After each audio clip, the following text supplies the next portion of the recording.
नमस्कार दोस्तों, मैं हूं अर्पित और एक बार फिर से आपका स्वागत है। जब से वक्फ बोर्ड बिल को जेपीसी की मंजूरी मिली है, इसे लेकर सियासत अपने चरम पर पहुंच चुकी है। इस पूरे मामले में बहुत ही खास भूमिका है नीतीश कुमार और चंद्रबाबू नायडू की। लेकिन बहुत से लोग का कहना है कि यहां पर प्रधानमंत्री मोदी ने एक और मास्टर स्ट्रोक खेल दिया है। कोई कह रहा है कि विपक्ष के साथ बहुत बड़ा खेल हो गया है, लेकिन असल में ये खेल आपके साथ हुआ है, इस देश के संविधान के साथ हुआ है, जनता के साथ हुआ है।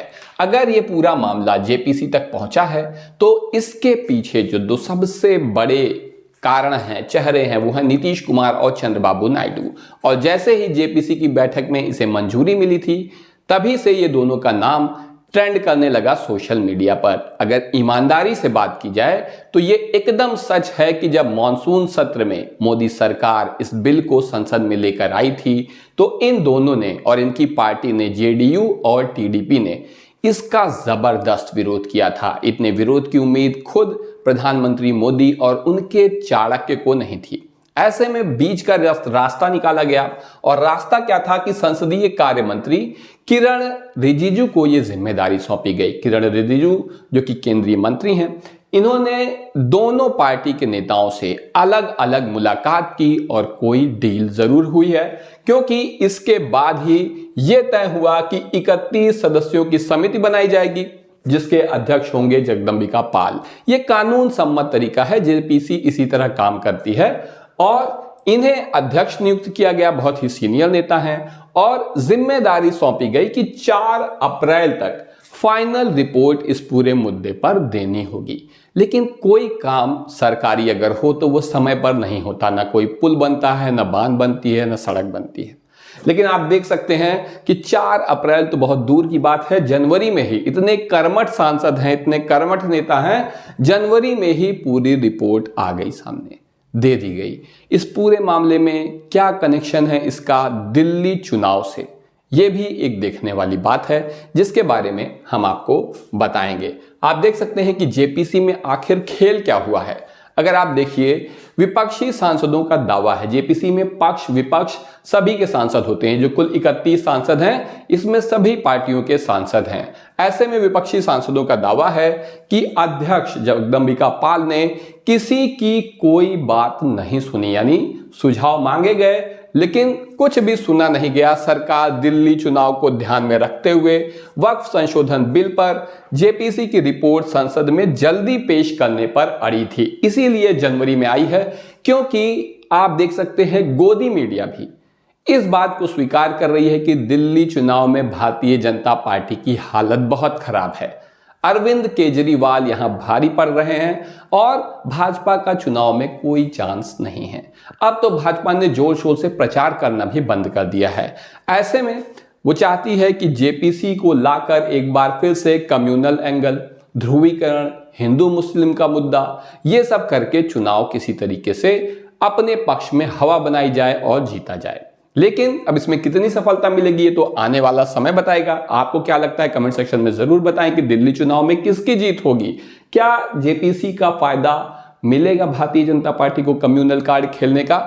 लेकिन यहां पर जो एक और खास बात यह है कि इस बिल को जल्दी पास कराने के लिए कल्याण बनर्जी और असदुद्दीन ओवैसी जैसे सांसदों को एक दिन के लिए सस्पेंड तक कर दिया गया था। आपको बता दें, कल्याण बनर्जी टीएमसी के नेता हैं, असदुद्दीन ओवैसी एआईएमआईएम के नेता हैं। इन सब के बारे में आप जानते ही हैं। और यह स्थिति बन गई कि अब जेपीसी एक तमाशा बन चुकी है। तमाशा कैसे बन चुकी है, क्या है मामला, देखिए।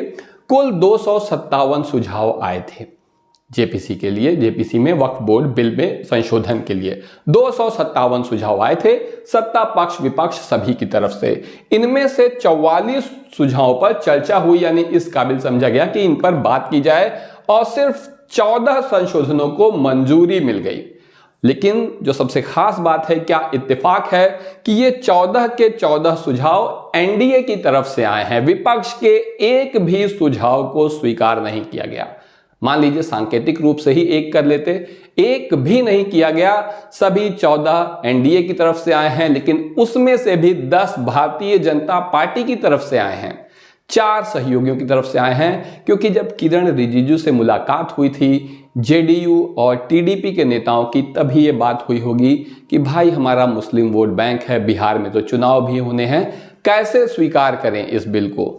तब ये फैसला हुआ होगा कि आप इसे जेपीसी में ले जाइए, हम कुछ सुझाव दे देंगे, आप 2-1 स्वीकार कर लीजिएगा, हम कह देंगे कि हमारी आपत्तियों को दूर कर दिया गया है, अब हमें कोई तकलीफ नहीं है, और कुछ वैसा ही होता दिखाई दे रहा है। अब सवाल ये उठता है कि इतने बड़े सर्कस की आवश्यकता क्या थी, क्यों लाया ही गया है वक्फ संशोधन बिल।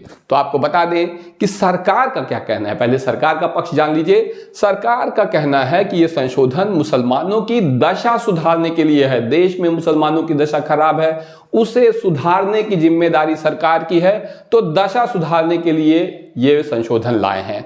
इसके अलावा वक्फ में भ्रष्टाचार चल रहा है, जिसे रोकने के लिए भी ये संशोधन लाए गए हैं। भ्रष्टाचार रोकना सरकार का काम है।